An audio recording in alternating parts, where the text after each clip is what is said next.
Welcome back, my nomads. Welcome back to another Bitcast. We back at it again. What's going on, Zach? Yo. Yo, what's good? So Zach, do you want to get right into it? Because you asked me to watch some things, and I have watched some things. Yeah, you give me the excuse that you're busy, but, I'm busy too, and I figure it out. It's called using your phone. Oh, how do you think I'm watching this stuff? Just I'm watch it taking when like you're in the 10-minute bathroom. shits, Yeah. and I'm watching them. And then I got my kid banging on the door, like, Dada. I'm like, all right, I'm done. Let me come out. See, that's why you just, throw in your crib and just, Yeah, right. shut the door. You're You right. gotta give some boundaries on this stuff, man. I'm telling you. Otherwise, it's gonna bite you. Being too available is not necessarily good either. Oh, no, the problem is I'm not available enough for her. So when I am at the house, she's hanging on my leg and everything. Just toss her outside. It's fine. All right, so let's start with some stuff, right? It's been kind of interesting that they're having, this is unusual, having these kind of drops right before summer. Yeah, This you is would think they would drop this in summer, man. well, especially now, a lot of people don't do vacations anymore, right? Yeah, you can't afford it. Yeah, can't do anything, so it makes sense that you would watch just a bunch of TV. But all right, let's start with The Last of Us, right? I told you to watch the first couple episodes for a couple of reasons. One, we can pretty much establish that and say confidently the show's well made, production's well made. There's mistakes with casting. Some of the character dialogue is less about the writing of the dialogue and more of the decisions decided to have these characters go, especially with how the games are, and it's such a difference between them that people who actually know the games and know the story are kind of like confused. Why would they take a different role in a different way with it, especially when why fix something that ain't broke? And the things they decided to change and the things they decided to keep necessarily don't mesh well. And I feel like if you're going to change things, change more things. Don't keep a lot of the same stuff and change some of the stuff. It doesn't jive very well. Great example would be character Ellie as itself. Like, take the acting side out and the casting, how they made her more angsty as a teenager starting off instead of her being naive and this, protected girl. Doesn't really bode very well to when things started going on and when she started growing up. How do you actually see the transition of growing up and see that character difference? So when Joel inevitably dies, you don't feel it the way that you should have because she's just been a bitch the entire time and you just don't feel with it. Yeah, so, excuse me, we talked about this online. So, full disclosure, I have watched the games. Like, I'm a very casual gamer, so I'll play a little bit of a game for a little bit, and then I'm like, oh, yeah, I'm just going to keep dying. So then I just watch all the cutscenes online. That's what I did for both of the games, right? So we talked about how, take the casting aside. I don't feel like Ellie was written good for this show. For the first season, I was like, look, they had 9 episodes, and you spent like a third of those episodes on some spin-off bullshit. Like, don't get me wrong, that episode with Nick Offerman and the guy and their relationship, well done. The thing with Ellie and that chick. I like well that done. change. I like that. I like that. That they finally gave what's his name, Rick and Frank, I think, in the show, in the game. They finally give them the ending that they should have, right? Because in the game, Frank's still alive. He doesn't know what's up with Rick, and you find Rick hanging from his ceiling fan. I think that's his name. I forget. Don't quote me on it. But anyway, his love interest hanging from his ceiling fan. And here, they both die together, and they're both happy, and all that other crap, right? So and that's that episode was it was so good. I think it won an Emmy. It was so well done, but it didn't move the story forward at all. No, it was just a filler. It doesn't really do. Yes. Yes. Because it's such a blip in the original story that they spent so much time making this well done. Like they could have at least projected the story quicker. And this is where the issue is, right? It's because as soon as Joel and Ellie get to their compound, they're moving the story so fast forward. Like you're like, whoa, there's so much stuff in between that they're missing. Like she's Yeah. immediately at the hospital in Salt Lake right after that. It's like, Yeah. almost. There wasn't a lot of stuff in between, and it just didn't seem. They took the truck, they get caught, but there was so much stuff in between getting to Salt Lake. Like I felt like they just kind of like glanced it over, and it's just Yes. Like by the time, like you said, they're right there at the hospital. He's called her, um, like baby girl by that point, I think, yeah. in And the like, show. how do you even earn saying that? And I'm like, I didn't feel like that was earned. And again, this might be a biased opinion because I feel like the story of The Last of Us, the first game, is damn near perfect. That I just don't feel like this one was earned. And I felt like they waste too much time in the first season on other bullshit that they could have been further establishing the relationship between Ellie and Joel. And Which is it just supposed to feels like a make lost his opportunity. deaths just hammer. And we can talk about his Yeah. death. Like, they did so much in the first two episodes, so much of the game, like 95% of the game was right. Like, the 5% they changed, I just think that it was another risk that just shouldn't have been taken. Um, like Jackson Hole being invaded by a horde, Tommy staying there instead of Tommy being with Joel when they get ambushed by Abby. It's Dina, and it's kind of having this relationship that Joel and Dina are that father-daughter relationship that he Right. wants versus Ellie, and it's like. So how do we have this revenge saga that Ellie's supposed to do? How are we supposed to hammer this home? How do you actually feel this way? Let's just start from the start again, from the beginning. She's already angsty and you don't feel any kind of connection to her. So Yeah, like there's no change from her from season one to season two.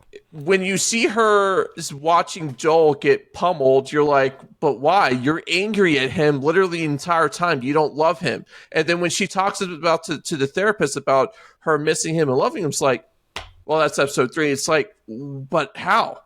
You were angry at him for the last 5 years. Telling me how you miss him That's is crazy. not natural. None of this makes sense. Like at least they should have like. I mean, it doesn't help. There wasn't any chemistry, no rapport. It didn't feel like a natural like relationship to begin with.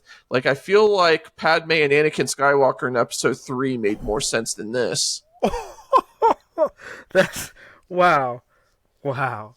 But let's also say when the Last of Us Part 2 game first came out, there was a bit of controversy with the story because people were like, wait, why is she such a bitch to Joel? Like he literally saved her, you Well, know. she didn't feel it that way. Like, but they explain it later on, which makes sense. It puts it all together. She felt like her purpose was taken away because she does flashbacks with him, right? Like Yeah, she like you and I has know that. We've seen the game. she has resentment over the fact that she didn't appreciate him, but she never appreciated him from the start. At least in the first game, she appreciated him, she loved him, she trusted him, and She she saw him as a divulged. father.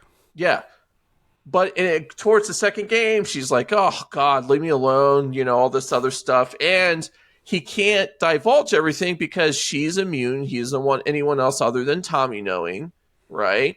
And you have to protect that aspect, and from there, no one can be completely contrite with each other. And top of her feels like her purpose was removed. She is already angsty because she's a teenager as it is. And she's just, she lashes out and she understands that last moment she could have with him, which, would have made her feel better. Instead, it's filled with regret. And that fuels the rage and the vengeance that she goes after Abby and her friends for, which is great. It makes sense. It's compelling. It's natural. You can relate to it. Here, I'm like, why? How is this See, and compelling? that's what makes it bad for me as an audience member because of the audience knows more than the characters that are in the show, right? So we know that she's immune. And my thing is like your best friend's Dina, who you also have a crush on. Why are you putting her in danger and acting like everything's a joke when you're the only one who's immune? Like you keep it's already established in the show. You keep breaking off from from your groups when you're out on patrol. You're breaking protocol, putting everybody in danger. But like, it's a joke to you when this is life or death for these people.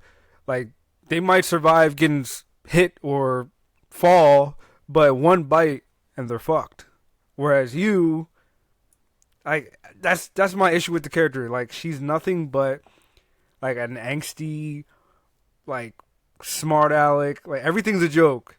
And the Ellie in the game wasn't like that. Like, you actually saw, again, I'm going back to the first game. You saw her grow from the scared little girl to like, hey, she has more confidence, and she also looks at this guy as like a father figure. And I'm asking myself, like, why would they waste time in the first season with a whole bunch of filler and not establish their relationship? And like, maybe they thought they could do it in 3 episodes. Or they if, just if wanted to Logan phone it can, in. They just wanted yeah, to like, phone it in. Like, it's inferred that they're close without actually working that it's close. exactly. And like, you get to the end of the season, you're like, wait, why are they so close? Oh, because the script said they're supposed to. Like, Logan did it in like 2 hours. One of the greatest superhero movies ever made. Logan, go see it. It's amazing. They did this in like 2 hours. They established. So by the end of the movie, when she's holding him in her arms, and he's dying, she says, "Daddy" or "Papa" or whatever she says.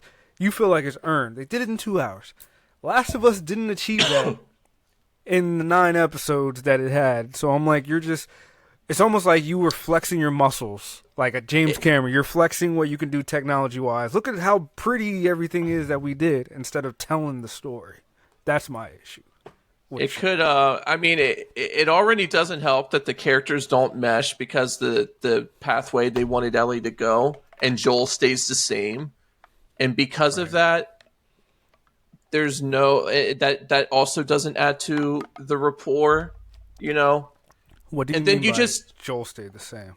Joel stayed the same from the game to the show in terms of his temperament, how he I feel like he was a is. little softer in the show. Because in the game, he's a bad motherfucker. Well, Like, he's bad in the beginning, but not yeah, later yeah, on. yeah. In the beginning of the TV show, too, it felt like he was kind of softer than he was Nah. in the game, to me. Now he's kind of standoffish. I get that, but after a while, it's just he stayed the same. She didn't. She wasn't flexible. She's not a typical teenager.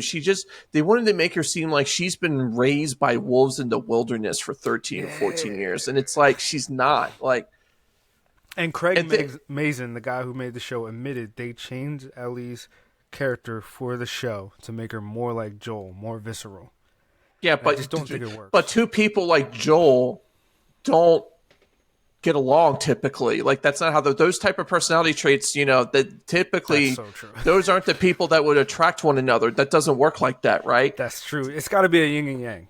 Yeah, especially a father-daughter relationship, right? Like, And plus, that's just not interesting as an audience member to see no, two it's of the same not. people. It's like, yeah, no, exactly. And she's just, and then you add her as an actress to it, and it's just, what are we Are we doing? going there yet? Are we going there? I don't want to. I will admit, I would just say, everybody wants to talk about her looks. Like, I think that's low hanging fruit. But Yeah. I will say, her acting ability, I don't feel is there for me. Well, she can't do the transformation because they've just kind of kept her the same, and there isn't any character growth from, like 5 years, from 13, 14, whatever she is, to 18, 19 or whatever she is now. Like, that's a huge change. She hasn't changed. And how does someone like Dina have some kind of like crush on her too? It's like, that what felt do you forced mean? too. Like, It was forced. Everything revolving Ellie feels forced because, oh, well, the game has it this way, therefore it must be. It's like, then why did you change her to the level that you did then? Like, it doesn't make sense. You like know? when Jesse was talking to Dina and Ellie in the show and was like, yo, come on, take this seriously because everybody looks up to you for whatever reason. I'm like, why? Like, why do all this camp that's full of veterans and people much older than them, why do everybody look up to them? Like, they're like, what, in their early 20s? They're like maybe So 19, no, they're not. 21. They're 19. They're 19. She's They're, 19. so why? Because the script says so. Because Yeah. Ellie's such a badass. I guess we don't really see her be too much of a badass for me I mean, I to feel like justify. another thing too, right? Like they've also made a really poor decision on the moments that builds that relationship between Dina and Ellie in the second game. They completely just wanted to switch it up in episode 2. So her and Jesse go and find Gene's 7-Eleven store with weed. Her and Dina are supposed to be out on that patrol, and they get stuck in the blizzard, and then they have that moment in the game. Why Right. don't you do that when you know down the road it's her and Dina who are going to have this thing? This is the time when you start building the foundations of relationships. So when they ultimately break up, you feel it. This is the I issues that are. I mean, all these decisions that they're changing this stuff, like you guys are looking so short term, like you're not even looking long term of what the audience knows what's going to happen. Now when it gets to it, you don't feel it. You're like, okay, fine, whatever. Yeah, like that's such a good point. It doesn't make sense, and maybe the fact that they changed the fact that Tommy stays behind. They had to move like the chess pieces around because they needed stuff to make sense. But it's also like I don't know, like yeah, like I don't hold the story of Last of Us Part 2 in such a high regard like I hold the first game story. But what they're doing in the show, I don't feel like makes it better for me. No, I mean the story really. What makes it better than the second one is not the content; it's the fact that you have these two opposite characters, her and Abby. And at first, Mm. you're disgusted that Abby even kills Joel. And then when you play as her, you realize, you know what? I can understand why. But And then yeah, you start to feel that Abby might be more you might be more sympathetic towards Abby than Ellie, because Ellie is just going on this warpath for what? And very little things that come out of it. And you start seeing that Ellie's like, oh, it's kind of unbearable at a certain point where Abby's, okay, so would you say that Abby, the one thing they did right in the show is change Abby up? Because you see why she does it from the beginning as opposed to in the game, you it's find out later flashbacks. on. I think I mean, here's the thing, like, it really looks like it's leaning that this is going to be more about Abby than Ellie. Because Ellie's storyline is just so bland and disinteresting that you're really just going to hammer home that Abby is more in the right than Ellie is, type of thing. But do you think the writers have the know-withal to get the fact that Ellie's story is kind of bland, whereas They Abby has should a know. better. Neil Druckmann's the one who did both. He should know. He wrote the game and the show. He should know But better. to some of the fans who are fans of the game, all the Naughty Dog games, right? They'll kind of say that Neil Druckmann's writing has Down. gone kind of a, you know, But you got to think of it, right?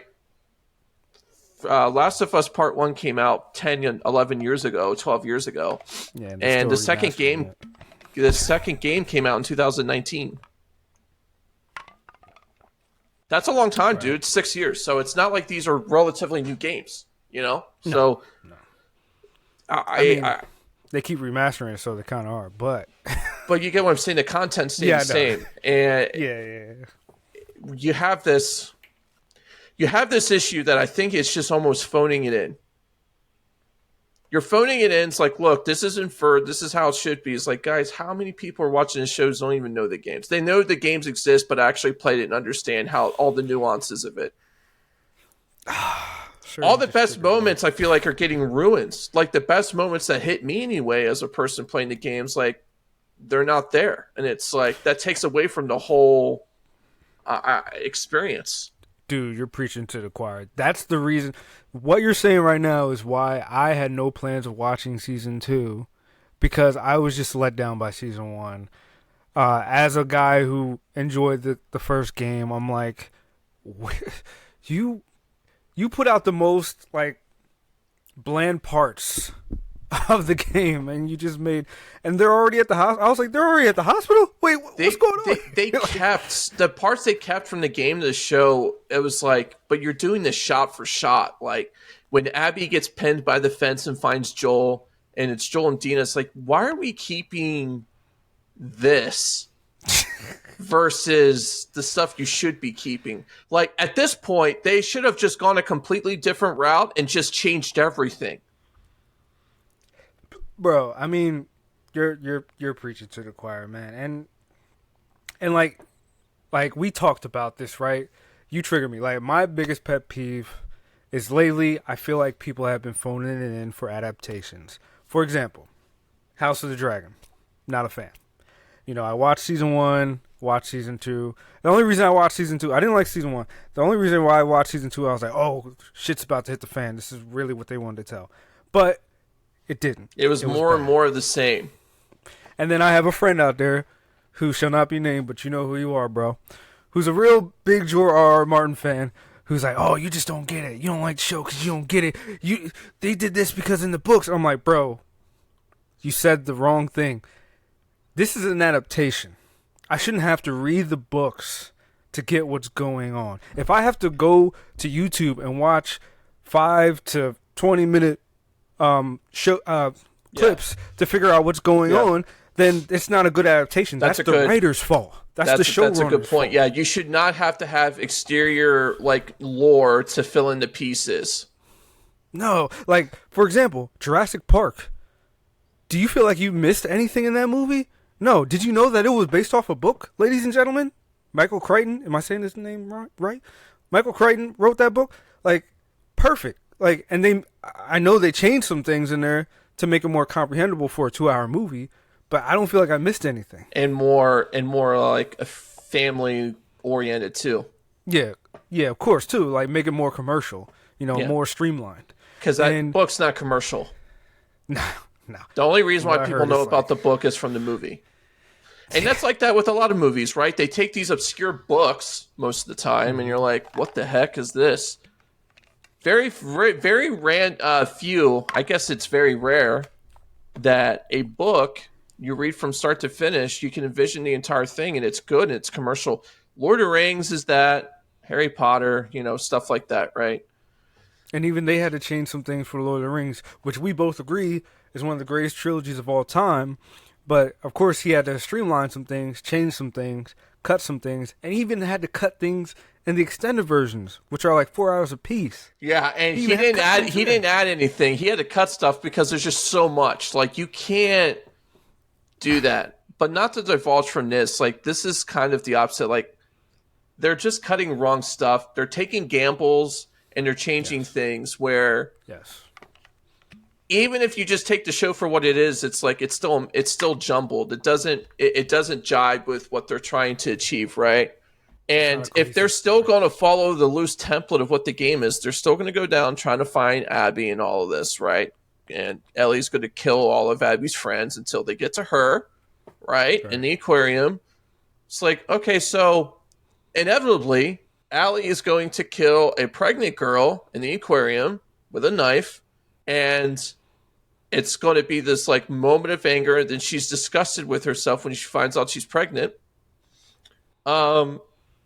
At that point, how are we supposed to feel this way? Like this character evolution is not even believable. And that's why I can kind of equate it to episode 3. It's like Anakin goes from complaining to just evil in like 5 seconds. I'm like, you literally crossed this path of you killing kids so quick. And I'm like, how is this believable? It's the same exact thing. It's you know why? And this is the issue that it has, because the prequels had 4, 5, and 6, and you knew that Anakin was Darth Vader.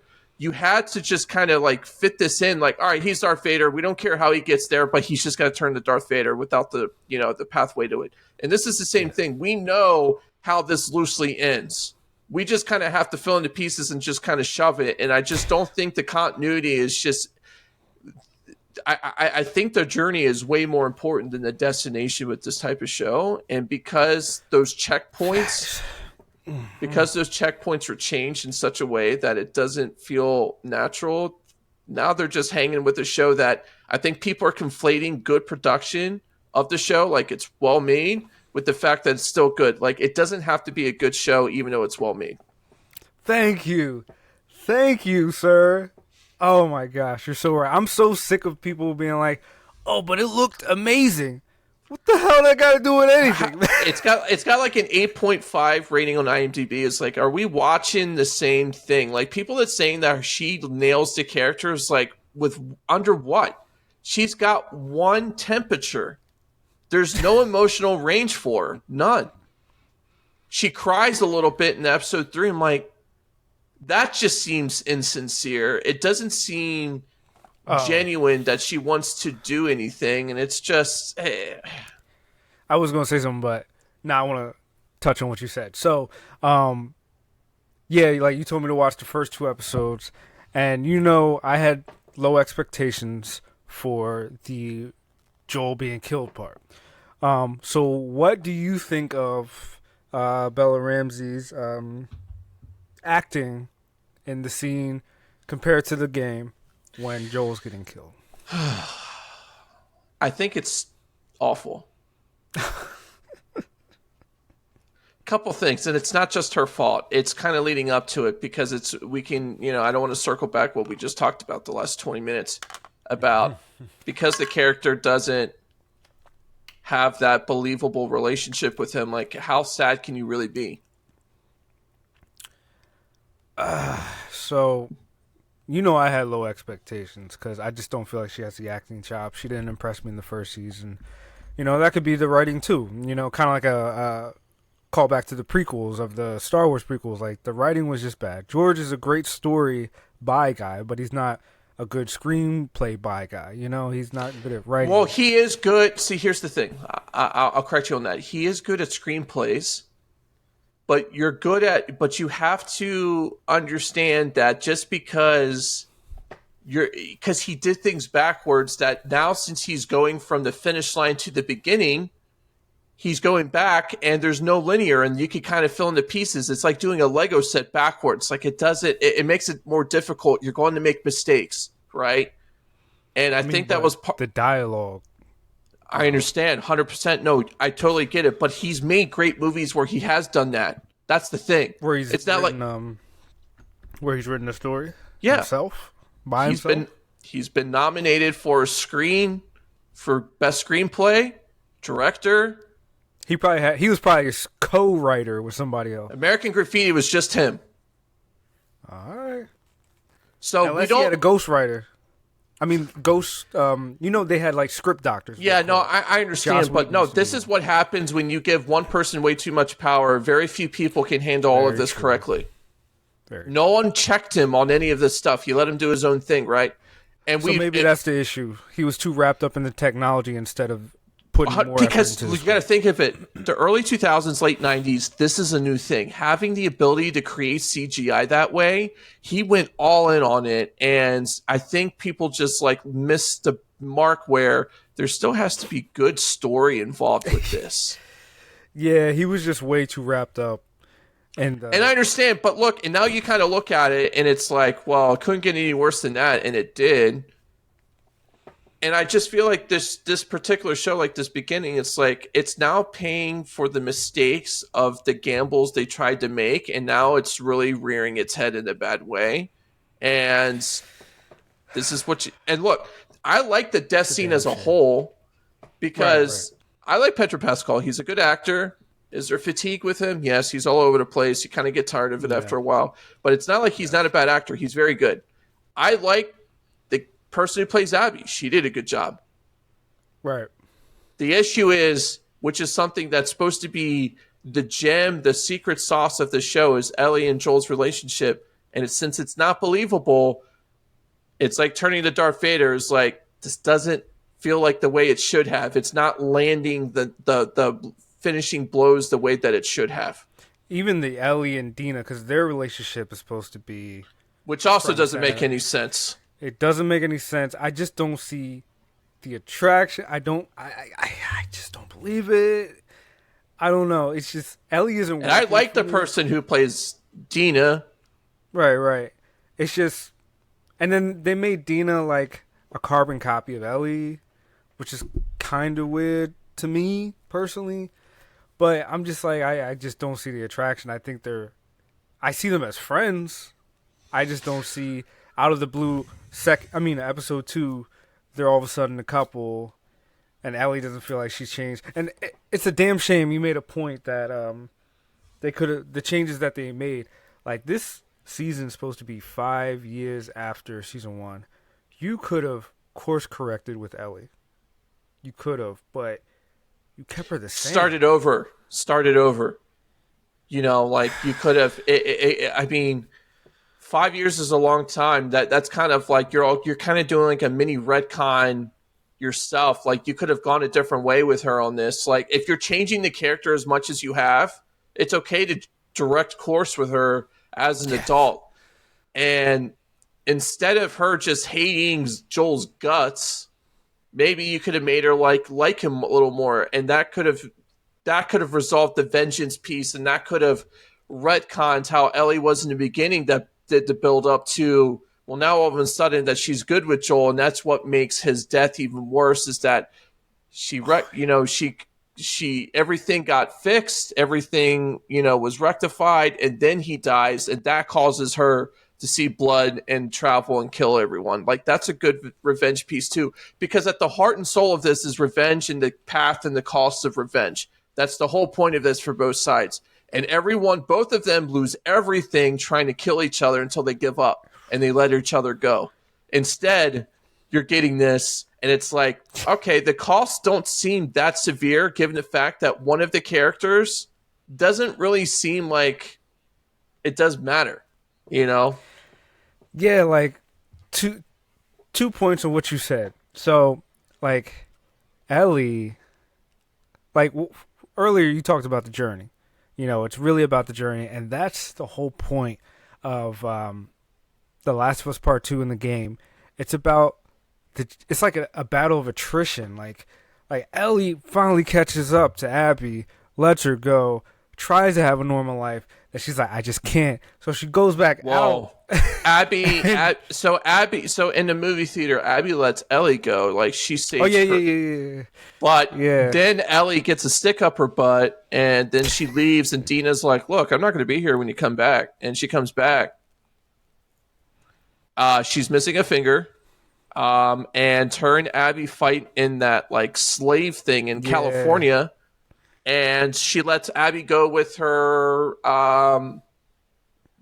non-gendered friend, or trans friend. Yeah, that's it, right? And that's just how, and that's kind of how it ends, right? And that's what the game is about. It's just like this arduous journey, and like I just feel like the show is missing the point, and it's just. Abby loses all her friends; they all get killed. She gains that one friend from the scars. I forget his whatever the kid's name is. Ellie loses literally everyone, Dina including the baby. And she's going to co-raise it with Dina because Jesse's killed and Jesse's the dad. And here's the thing. All right, we'll finish this because I think we talked about this for a little too long. All right, let's just talk about the elephant in the room with this. What's up with having certain characters look a certain way compared to the game? Ones are hotter than the characters, and one are not as attractive as they could be, and it just makes it's a distraction. It's an unneeded distraction. Which characters are we talking about? You already know. You said it's a distraction. Buzz Lightyear. If you know, you know. And you probably know. I mean, look, I will say, without saying any names, when you're an actor and you don't necessarily look the way a character is represented in a book, a comic book, or a game, or let's just say overall, if you don't have that look as a person, like that appeal, I've seen actors and actresses talk about that, where they just like well, I had to put more work into my skill and my craft.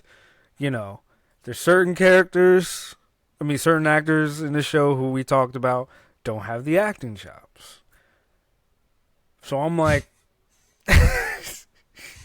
if you don't have the look and you don't have the acting chops, like you got to work on your acting chops. Like for example, Forrest Whitaker talked about it. Like he's not like a traditional actor looking guy, with his but glass man, he eye. can act his ass off.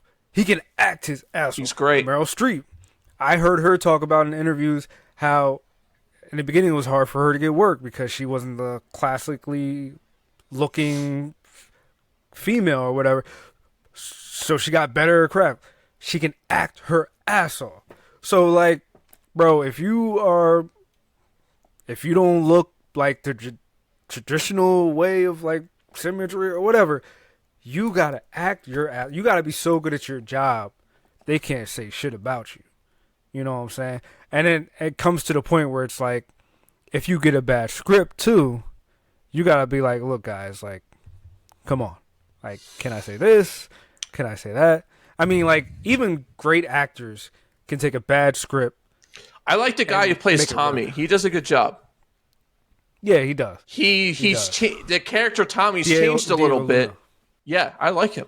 He's pretty good. Um, Yeah, but I yeah, just like think I you think gotta your come with show the I think your showrunners need to be. There has to it's more than just looks, dude. It's like it's a personality appeal and all this other stuff. Like it doesn't jibe. I mean, for me, yeah, some You things know don't that work. meme you sent me offline, like we talked about, right? You want to pull it up? Want to pull it up? Nah, I'm good. Come on, pull it up. Pull I it don't up. even know if I can find it. I don't even No, know if I can find I'll send it to you in Slack, and then you can pull it up. it. Okay. But yeah, like, Here, I'll send it to um, you. Here. I'll send it to you right now, right. and then we'll go from there. Here, I'll send it to you in the in the Slack channel. But but all I'm saying is, as an actor, really, it doesn't matter how you should look. You should be able to act your ass off. Like, I don't care who you are. Yeah, But some people, there is pretty privilege. Like, some people will be able to skate by. I'm looking at you, Gal Gadot, who can just be good looking and still get parts because you're good looking, even though you can't act for shit. yep. Again, I'm looking at you, Gal Gadot. But I just have some self awareness. There is the issue of people like just getting so much hate from comments that you're just like, oh, they don't know what they're talking about. I'm cool. But I feel like you just have to have a good team around you to be like, look, man, they might have a point. Like, you need people around you who can keep it real and be like, look, they might have a point about such and such. You're going to have to bring it in the next season, all right? Like, you're really going to have to do your thing. So now, since we're kind of delving away from like all the wokey dokey culture stuff, right? Like in terms of Are we? like, oh man, no, a little bit. Not really. I think now the right's experiencing it just as much as the left, but it's a little different where it's like but you shouldn't be ashamed that someone's like attractive or not and you say something, right? Like it just Right. doesn't you shouldn't have to feel like, oh, she's really attractive. Like she's really pretty. Like girl plays Dina, for example, right? Like, and then you have Bella Ramsey and it's like, what is this? No, I'm serious. It's it's a problem, dude. He said, "What is this?" It's a little bit. It's just a little bit of a problem. But no, it's right because look, people they want to just have escapism at the end of the day, right? And if you're not doing that, then what are we doing? Look, my issue with her is not her looks. My issue is just the writing of the character and her acting just isn't there for me. She's just not. She doesn't have the acting chops for it. But that's just me. Some people might disagree, whatever. You can disagree, whatever. It's subjective. But I just don't feel like Bella Ramsey has the acting chops to pull off Ellie. And it doesn't help the fact that the writing's not as good for her character. Right. There is that issue. And like as I was saying before, you can be a great actor and kind of make some bad dialogue work. I'm looking at you, Ewan McGregor, and all the other actors in the Star Wars prequel with that awkward hunky dory dialogue, but you guys made it work. I do feel like Hayden Christensen got the short end of the stick because that was like his big break. That was like his first big project, and he gets horrible dialogue, and so he gets blamed for it. But he came back as he should have. Yeah, like my issue is just the writing and the acting. It's just not there for me. The showrunners, I don't agree with the decisions that they made. Will I keep watching? No. If I want to see a good Last of Us content, I'll just watch the cutscenes of check your Slack. The game, like I did before. And keep in mind, everyone, he sent this to me. All right, I didn't even do this. No. I only sent this to you. I only sent this to you because I saw it. I had no. Share it. I had no comment. No comments. All right. I'm not going to sit here and say that anybody looks kind of way. But. All right. I'll share it. I'll share it. But this is what I saw. This is what I saw. Again, I saw this. I didn't. What'd you do? Did you laugh at first? Look. I'll say this. Look, I was. We all. So it started because there's people at GameStop. You know how like you turn in a disc, you don't have like the case and stuff. They'll make their own case, and there's people at GameStop who take the liberties of drawing game covers, and that's what that was. That I didn't know. But look, man, like it comes with the territory. If you're an actor or whoever, anybody famous, it comes with the territory. You're not gonna be everybody's cup of tea. I know some people out there who think Beyonce's hot, and I know some people out there who think Beyonce's ugly. So you're not always gonna be everybody's cup of tea.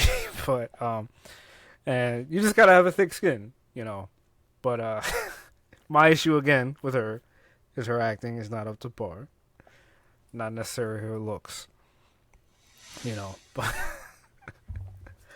But it is what it is. That in the nutshell is The Last of Us for me. I will not continue to watch unless Zach really wants me to watch just to talk. I mean, I think we should because this is a good lesson on these type of things. When you have reprisals or like adaptations, everyone falls in the same trap every single time, without fail. I feel like they do now. I feel like there was a time in the early 2000s. Like, I was just thinking to myself, because I've been watching old movies, because I'm digitizing them, putting on a server. Like, the year 1998 to like the year 1998 to like 2007, 2008. That era was amazing. That 10 years with TV and movies was amazing. I mean, the adaptations were amazing, the movies, and then all of a sudden it was just like I think Hollywood and like mainstream stuff took the wrong lesson from that 10 years. They thought, if we make franchise shit, people are going to come and just spend their money. As opposed to like, if you tell good stories with these characters, people are going to come and show their money. And so I just feel like we've been really since 2010 just spiraling out of control, you Yeah. know.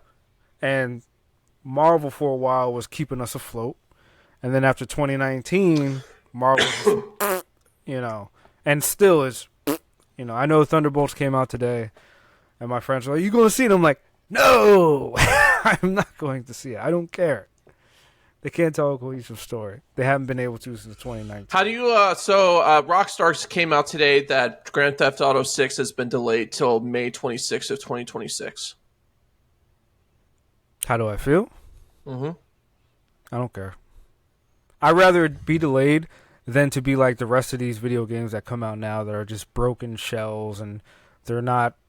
They're like glitchy as hell. Story's ass. They can't even run 60 frames per second. But you want to charge me $80 for a game? Go fuck yourself. Like I'm just How do you feel about Robert Pattinson going to be in Dune? bring it on. Bring it on. I was just telling because I saw Sinners. Everybody should see that. I was just telling them like my two favorite directors right now are Ryan Coogler and Denis Villeneuve. They have no elves. They have only wins, and I'll watch anything Denis Villeneuve puts out. What about that second Black Panther movie? You think that was a win? Yes, and I'll tell you why. Mm. Because I'm biased, and I'll say that I'm biased. It has nothing to do with the fact that it's Black Panther. It has none of the fact that it has to do with it being black. It has to do with the fact of what happened behind the scenes. One, the main character, the main actor died, who really carried that movie. Two, you had all the controversies with Letitia Wright, who was saying a lot of stuff. I don't know what she was saying, but apparently she was pissing Disney off. Three, then she got injured, and they had to delay that movie. First of all, they had to delay it because Chadwick died. That was one delay. Then they had to delay it again because Letitia Wright. They made her the main character, the new Black Panther. Spoiler alert if you haven't seen it, and she got injured on set, so they had to delay it even further. So Ryan Coogler was recently talking on Breakfast Club about how that turned into like an over 4 year movie. So this is what her controversy was during then. She was against the COVID vaccine, and that's what Mm-hmm. caused her controversy with Disney. Okay, because there was rumors that and yes, ABC is owned by Disney. A lot of news outlets were owned by Disney. The news outlets that were saying if you don't get the vaccine, this, that, and the third, you have to, da da da. And she was pushing against it. Now, I think what saved her is that she's not American. She's living over the pond, as they say. So I think that's what helped her case. She didn't get canceled or nothing. But there was rumors I heard of them maybe firing her, but I don't think they were going to do that because it would have been too controversial because of Chad. They don't learn their Chadwick's lessons death. with this stuff. But it would have been too controversial because they decided to make Ryan Coogler had to retool the whole script to make her the main character, and then she gets injured on set, and they have to delay again. So it turned into like a over 4 year process for that movie. I mean, at And he least was talking luckily, about I mean, really, they could have just changed it to where it fell in line with the comic books more and would have been easier instead of retooling it the way that they did. Because now she's just going to pass the mantle off again. yeah, she is. They even talk about it in the movie itself. At the end of the movie, she talks about how M'Baku is the new king of Wakanda, and then it's kind of hinted that she passed on the mantle of Black Panther to somebody else, or I don't know, but we don't know no one knows what they're going to do. I think at this point, people are okay with the fact of recasting T'Challa because he's such an important character, and people are saying, "Don't give me T'Challa the second, give me the T'Challa. We have the multiverse, use it, give us T'Challa, just recast him." But yeah, I think the movie was good. I was talking to my godsons the other day when they were over. I was like, "Man, that movie's good. It's just very heavy emotionally, to where everything that happens in the movie is just like bad. Like everybody dies, Andor. Everybody. It's like everything is doom and gloom in that movie from start to finish." And I like, think it's just a little bit of a sellout. Like, it's not anywhere nearly close as the first one, and it doesn't have to have Chadwick Boseman in there for it to be good. It's just I understand the difficulty with something like that. I Hmm. look, there's been movies that have been successful with last minute replacements. You know, like you could have easily have just had a different actor play him for the sake of simplicity. I mean, seriously, like it is what it is. Like we Disney's starting to do that now because of Star Wars with Ray Stevenson. You know, like it's not. I'm not trying to compare the two, but it's like it's not like there isn't They did it too replacements with of this Harrison stuff. Ford, right? With Yes. Thunderbolt Ross. See, that's the issue though, because not just Ryan Coogler. Um, they talked about so many actors and crew members on that movie talked about how Chadwick was so instrumental in their lives that everybody was mourning while they were making this movie. So to them, it doesn't matter what the audience said; they were not going to recast Chadwick. Then they should have So had a different Black Panther instead of just give it to her, right? Because now you're going to do it again, and it's just like it's just kind of like a cheap shot, you know? Wow. my issue with the movie, I mean, one, it's really heavy to watch. It's very depressing, as opposed to the first one, which is very uplifting. Two, the ending didn't make sense to me. So you're telling me a super strong underwater guy, your solution to beating him is to go in the water instead of staying home. My thing is, Mm-hmm. he told you in the movie, I don't know if you remember the movie, he told you in the movie he was coming back after, what, a week? Yeah. Why wouldn't you just make a plan, like home court advantage? Make a plan in Wakanda, set up a trap. They set up a trap in his turf and wondered why they almost died. That didn't make sense to me. And then the ending was kind of a cop out to keep him, right? She had him dead to rights. And she was like, nah, this ain't right. And I'm like, I was like, don't tell me she's going to be like, let's make a pact and we can join together. And what do Right. they do at the end of the movie? He was like, everybody stand down. Meanwhile, all his warriors are about to kill hers. He's like, everybody stand down. We're standing with Wakanda. Yeah, we're staying in secret. I'm like, bro, no. Like, and my issue too is not just with that movie, it's also with DC with their underwater cities of people who are stronger than humans, who live underwater, who allow humans to pollute the water. Why wouldn't they just kill us? That's Black Panther Wakanda Forever had a better reason to, as opposed to Aquaman, but still, bro, they could kill us so easily. Mm-hmm. And why are they allowing us to pollute the waters? Like, oh no, we're just hiding. You have vibranium and your people are super strong. Stop the bullshit. like, Right. what? Oh, I, you're talking about but, Namor, right? yeah, Namor. I mean, that's my issue with Aquaman too, where the people are just stronger than humans and they live underwater. And they're like, oh, we're gonna, if you don't stop polluting our waters, we're gonna come after you. Like, you've been saying that for what, 100 years? Shut the fuck Yeah. up. Like, you're not gonna you stop that bullshit, man.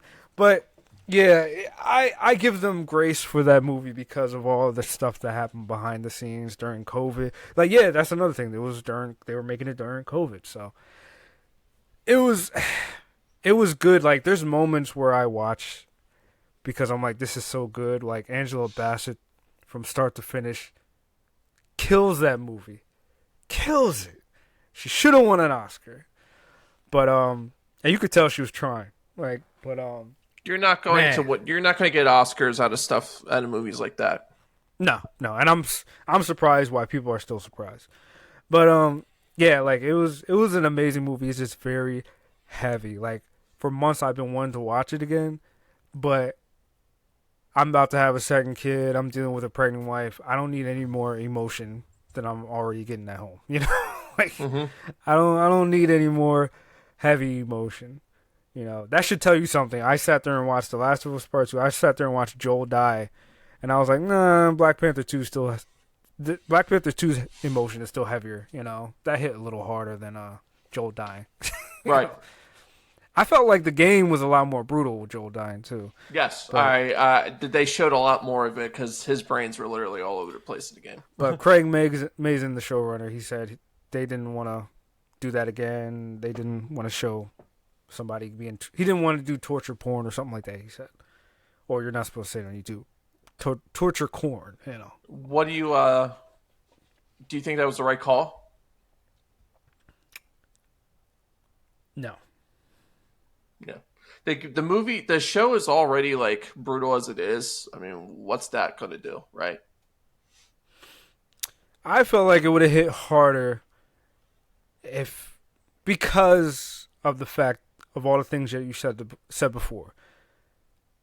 Like the chemistry isn't there, their relationship isn't there. So I felt like if the killing was more brutal, you would have felt her pain more in the show and Yeah. understand why she wants to go after. Because she wasn't there for most of the beating. She just sat there and saw him like bruised and beaten on the floor, and then Abby just sticks the pole in his neck and he dies. And I'm like, but no, like if you're gonna give me stuff that doesn't work, you need to show me. You need to show me seeing the brutality for Right. me. And oh, that's another part that I forgot to touch on. I know we're circling back, but I forgot to touch on what you said. You made a great point. There should have been a point in the show, because you messed it up, because they messed it up. There should have been a point in the show where, at that part where Ellie and Joel look at each other when they're outside after she tells them off, like, I don't need your help, after the guy called them dykes. That should have been the point where they came together and she was like, you know what? They talked it out. Like, yo, I know They what you did. I know you're reconciled. lying.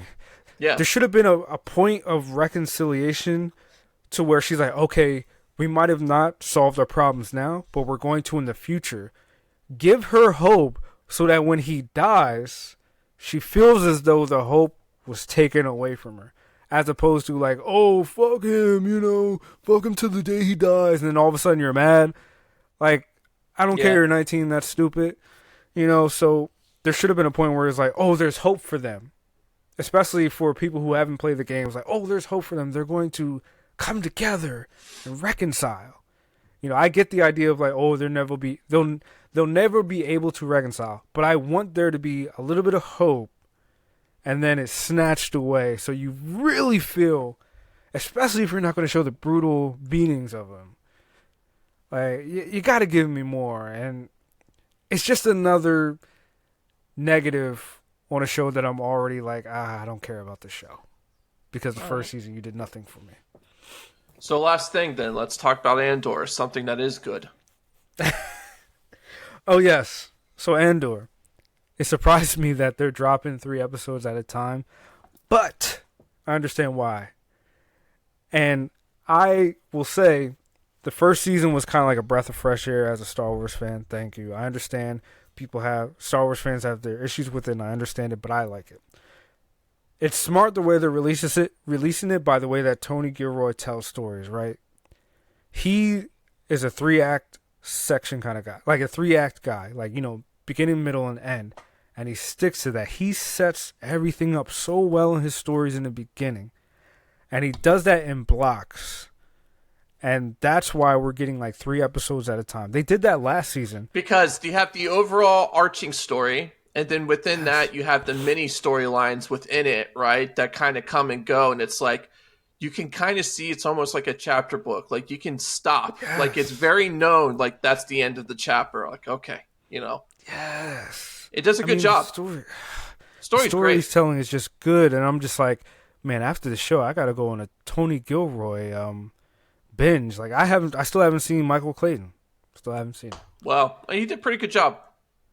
But I'm like, yo, this is great. Like one of the lines, I was just thinking about it yesterday and this morning. I'm like, oh, that's such a cool line.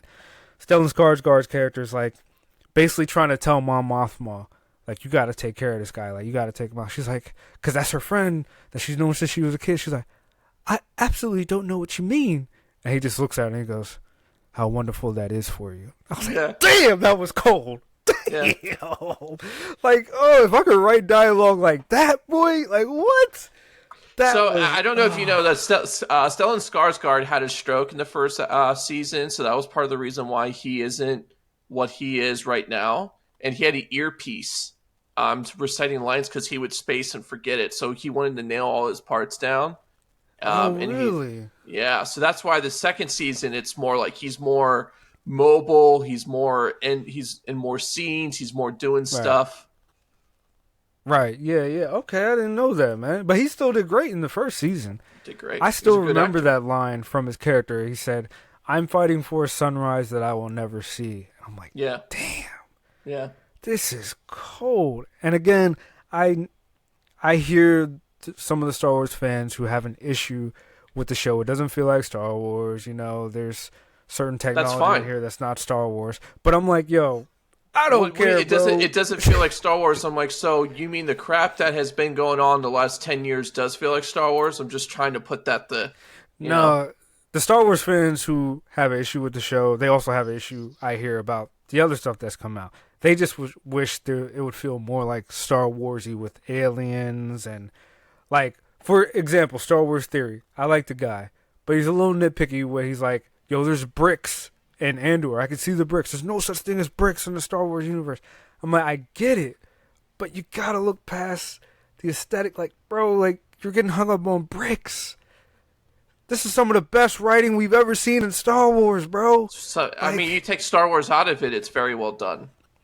yeah, like I was just thinking the other day, like when Andor was walking through Coruscant in the last episode, I'm like, this could be a Blade Runner show and I wouldn't care. This could be, I don't know, Starship Troopers. I don't care. Like, this is amazing, bro. So here's the thing that they did such a good job on, right? And I pointed this out when I was watching it. So they're trying to do this because George Lucas did the Empire is Nazi Germany, stormtroopers, all this stuff. There was Yes. correlations with fascism, with communism, and you see some of these planets and some of these housing. It looks like Eastern European like apartment blocks. Like you know Yeah. exactly what it is. It looks like almost like retrofit prisons because it's communism and it's poor and all this stuff. This is what they're trying to draw these correlations for. Like there's so much stuff going on. There's so much attention to detail that the universe has in terms of symbolism, and they stay true to it. And it has to. Yes. Like you're at a point right now where people like tensions are boiling up and there's a Mm. revolution, but these revolutions are not coordinated. They're all mini ones. Every planet Yes. has their own type of thing, right? And that's what makes it so great is that they really show that the planet that they're on like building up for, it's like, they're trying to build their own little revolution and Yes. it's like, look, like you can see the disparity. Like they're trying to make a comparison of how we can conceptualize it to something that's sci-fi, and it does a good job. So if he wants to make a argument about bricks and stuff, it's like these the original Star Wars universe is very small, right? Mm. Like the original trilogy and then the prequels, like that's pretty much the basis of this. We're now expanding and going into different planets that no one's even heard of. What makes you to say that there isn't stuff that's like, something that's different, right? These are artisan people. The whole aspect of this planet is them building stuff. They're artists, they're architects, they're all this stuff. Like they're their own thing. Like I didn't even I like think the of that. fact That's such a good argument. there's so much independence and so much individuality that they're actually going through. This is how they're building the revolution, the rebellion is from these individuals who feel like the empire is overstepping their boundaries and does not want to cooperate with this giant assimilation like the Borg into this, like you got to have the same type of like layouts for your city. You got to have this, you got to have that. Like the empire is just like one giant cookie cutter, and it's taken away I know. like the very thing that what makes these species and makes these groups of people so special, right? And it's taken away from that, and that's the point of it. They're resisting, and that's why Cassian went in as an artist, because he's supposed to make his pilgrimage to this planet because he's an artist, and that's like the aspiring artists are supposed to do and all this, right? That's so smart. That's such a good argument to that nitpick, man. And like you said, like it's so how they're setting it up. Like this planet Gorman, Yeah, its main trade is clothes, is silk. Like yeah, from spider webs. Yeah, maybe it's because I'm getting older. I'm in my 30s, and I'm like, oh, I'm seeing how he's setting it up, like how our government does stuff. Like she's even talking about, oh, they have a mineral that we need. How do we? They're planning out a whole episode about how to get into this planet. She's just like, you just need a rebel, a rebellion, to give an excuse for us to move in to say, Yeah. hey, we're Well, it's helping you guys realistic. out. It's something When that's really happened. we're yeah, it's something This that's this is happened. something Yeah. that has happened every time a totalitarian regime comes into place. They need one Yeah. excuse, one thing to tell the rest of the galaxy, in this case, galaxy, that we're in the right and they're in the wrong. Look at us. We're altruistic. It's interesting. It's political thriller with Mon Mothma doing the double agent stuff, and then add Cassian to it because he's boots on the ground doing this stuff, Yeah, he's the boots and on the it ground spy. and then he sees he's so quick to give up that these guys don't have a chance or a choice because they're all going to die. And Stellan Skarsgård's character is like, but what do you mean? This is going to be a signal to the Empire. Yes, they're all going to burn the ground, but this is saying that we're not going to give up type of stuff. Like, you understand both sides perfectly, but to understand that if you're going to pull this off, tons of sacrifice is going to have to be made, and I don't think Yes. Cassian's at that point yet. Like, you're seeing this character development in real time. Start from, Yes. I don't care, it's not my fight, to it is my fight, to I'm willing to do what it takes to a certain point, to by the time it's Rogue One, I'm willing to do whatever it takes for any point. Yeah, like yeah, this is such good storytelling, like you said, man. Like and like even like you talked about, like how they're not even the things that you see, they're not even telling you, like how the Empire's so binary. Like when you see an Empire city, how everything is It's literally so white and black. yeah, Like and everything is Crow. literally white and black. Like, you look at her apartment rooms, like, that's a lot of white. Like, that's a ton of white. Like, And then she's their choosing out what to wear, and it's white and it's black. their their utensils are white. I'm like, remember that episode in SpongeBob where it's the future and everything's chrome? It's like that, right? And it makes you think about like that. What's that movie Equilibrium with Christian Bale? Yeah. Where it's like, oh, we live in a utopia because no one has emotion. It's like maybe that's what the Empire's trying to. Everything's supposed to be clean and sanitary and white and black. This is good. This is good storytelling. This is to show who's good without any gray and who's bad without Yeah. any gray. The rebellion consists of a bunch of people who are unfavorable to fight against the greater evil, i.e., World War II, and you can compare everything the way that you see it, right? It's the same thing. We allied ourselves with a lot of unfavorable people and a lot of things to fight Nazi Germany, and we Right. won. But we did it at a cost, which means that, and this is what the New Republic is. That coalition of the rebellion cost them dearly because they had to ally themselves with some people that they wouldn't have in any other time. And this is a great, and this is doing it, it's showing it perfectly, right? Like, when it's all said and done, these people are still prisoners. They're still bad. They still killed people, right? Like, that's not going away, But you kind of have to do what you have to when your very soul existence is at stake, right? And Yeah. humans are a lot of things, but we know how to survive, and that's a survival mechanism. And it just does a great job. There's so many intricate different story plots and points and human conditioning and so much symbolism. Like, I really appreciate those details, right? And that's why I'm just like, look, if you're going to nitpick over like architecture and how things are, I'm like, you got to look at it like they're clearly not part of this assimilation. They're building this giant imperial barracks slash, fortress in the middle of the city, overlooking the monument, which they promised wasn't going to happen. And it's like, this is the point, dude. This is the whole point. They want to make a clear distinction between Gorman and the Empire. How do you do that?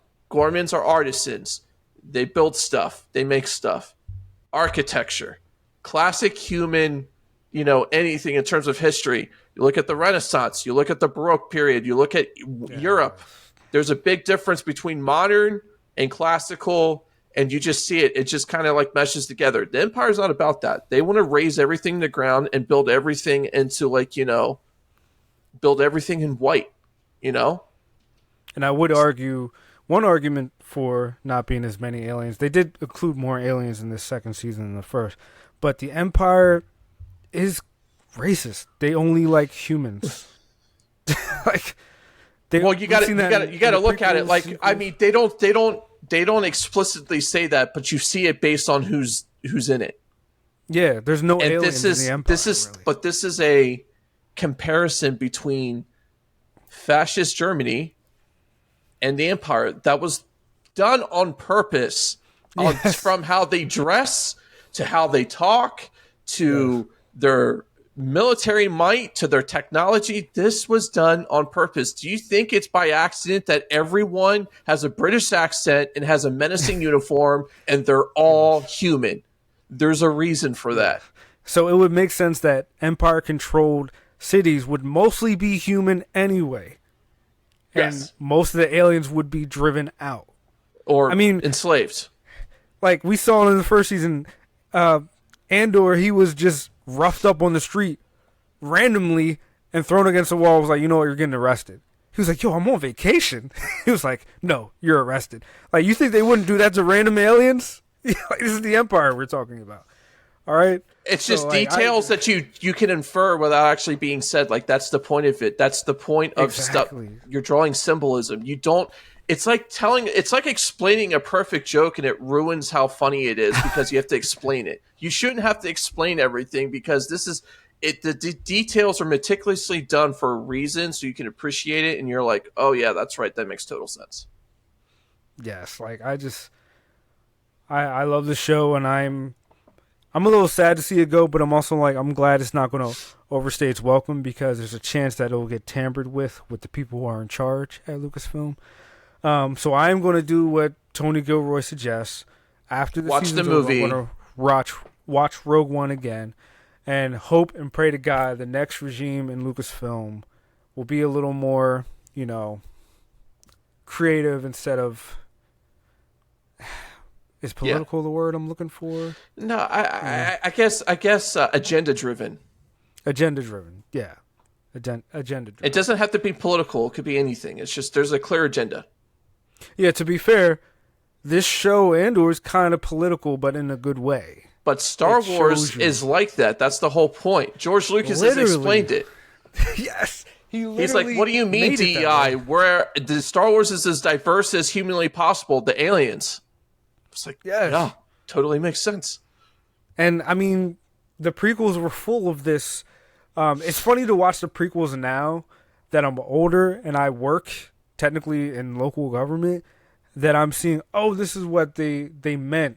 As a kid, it didn't make sense to me, Senate hearings and motions and legislation. But now I'm like, oh, I get it now. I wonder where George got that. Maybe he's in his local government or something like that in LA or whatever. But I'm like, oh, okay, I get it now. I don't understand why you would put that in kids' movies, but now as an adult, I get it and I appreciate it. And to see it on this level where you're literally seeing people boots on the ground, you just don't hear about the motion in the Senate. You see the people like, all right, we got to get insurgency in here. All right, we got to, and that's another thing. Before we go, I appreciate the fact, I might be nitpicky here, that the Gormans actually have a language, whereas in Star Wars everybody's like like they're just like, oh, I get what he's saying, like, no, they actually have a language. They even have, like, he said, good to meet you. I was like, okay, they actually have culture. Whereas in Star Wars, it's usually like, people, okay, R2, I understand what you're saying. Like, no, like, I get it. I really appreciate it's showing difference with like humans versus like there should be differences amongst human population, not just alien and human, right? Yes. Like that's the thing. Yeah. So watch Andor. If you really want me to, I will continue to watch The Last of Us. Yeah. But okay, I'll watch it. But so White Lotus is on hold because I can only watch 2 things at a time. That's fine. Watching Andor. You got plenty of time for White Lotus because they take their sweet time making that stuff. All right, cool. So yeah, my nomads. I hope you learned something. If you agree or disagree, whatever, it is what it is. So what we're doing here, we just want to watch stuff and review stuff, and I'm fighting for a sunrise I will never see. Be creative. Peace.